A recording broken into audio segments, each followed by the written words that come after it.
जंगल की आग महल की दीवारों तक पहुंच चुकी थी, लेकिन किसी को अंदाजा नहीं था कि वो आग अब आर्या के भीतर जल रही थी।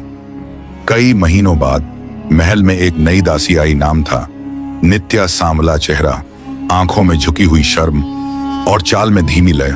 लेकिन कोई नहीं जानता था कि यह दासी कोई और नहीं, आर्या थी, जंगल की देवी।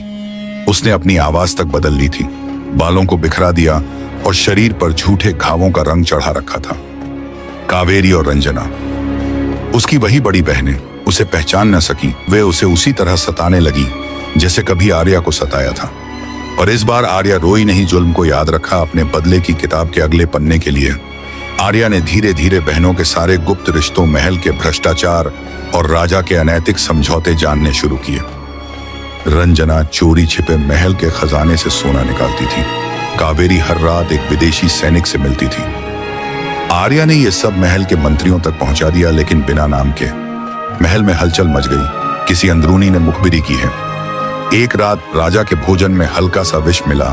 वह मरा नहीं, लेकिन बेहोश हो गया। डर से पूरा महल कांप उठा।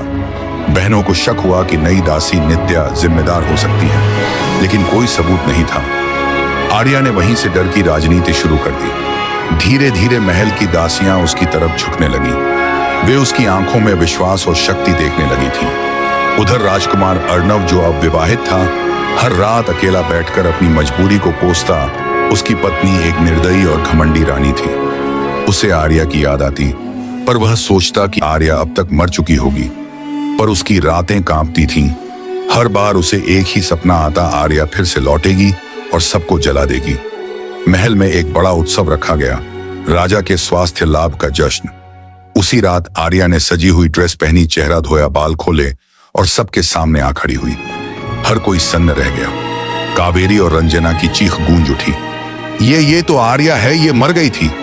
राजा कांपते हुए खड़ा हुआ, तू जिंदा कैसे बची?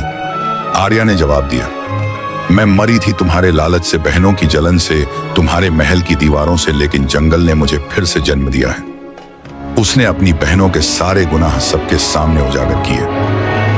भीड़ में खड़े मंत्री, संतरी और रानियां, सबने उसे सच्चाई की देवी की तरह देखा। राजा चुप था। अब उसके पास कहने को कुछ नहीं था। आर्या ने कहा, अब मैं तुम्हें कैद नहीं करवाऊंगी, मैं तुम्हें तोड़ूंगी जैसे तुमने मुझे तोड़ा था, सम्मान छीनकर।